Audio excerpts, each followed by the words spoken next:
ರಾಜ್ಯಪಾಲರನ್ನ ಭೇಟಿ ಮಾಡಿ ನೂತನ ಸರ್ಕಾರ ರಚನೆಗೆ ಹಕ್ಕು ಮಂಡಿಸಿದ ವಿಜಯ್ ನಾಳೆಯೇ ಪ್ರಮಾಣ ವಚನ ಸಾಧ್ಯತೆ.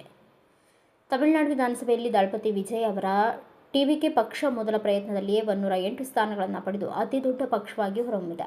ಮೊದಲ ಬಾರಿ ರಾಜಕೀಯ ಅಖಾಡಕ್ಕೆ ಇಳಿದು ಭರ್ಜರಿ ಜಯಭೇರಿ ಬಾರಿಸಿರುವ ದಳಪತಿ ವಿಜಯ್ ಅವರು ಬುಧವಾರ ತಮಿಳುನಾಡು ರಾಜ್ಯಪಾಲ ರಾಜೇಂದ್ರ ವಿಶ್ವನಾಥ್ ಅವರನ್ನು ಭೇಟಿ ಮಾಡಿ ನೂತನ ಸರ್ಕಾರ ರಚನೆಗೆ ಹಕ್ಕು ಮಂಡಿಸಿದ್ದಾರೆ. ಇಂದು ಮಧ್ಯಾಹ್ನ 3:30 ಸುಮಾರಿಗೆ ಲೋಕಸಭೆಗೆ ಆಗಮಿಸಿದ ವಿಜಯ್ ರಾಜ್ಯಪಾಲರ ರಾಜೇಂದ್ರ ವಿಶ್ವನಾಥ್ ಅರ್ಲೇಕರ್ ಅವರನ್ನು ಭೇಟಿ ಮಾಡಿ ಕಾಂಗ್ರೆಸ್ ಹಾಗೂ ಇತರ ಪಕ್ಷಗಳ ಬೆಂಬಲಗಳೊಂದಿಗೆ ಸರ್ಕಾರ ರಚಿಸುವುದಾಗಿ ಮನವಿ ಪತ್ರ ಸಲ್ಲಿಸಿದರು.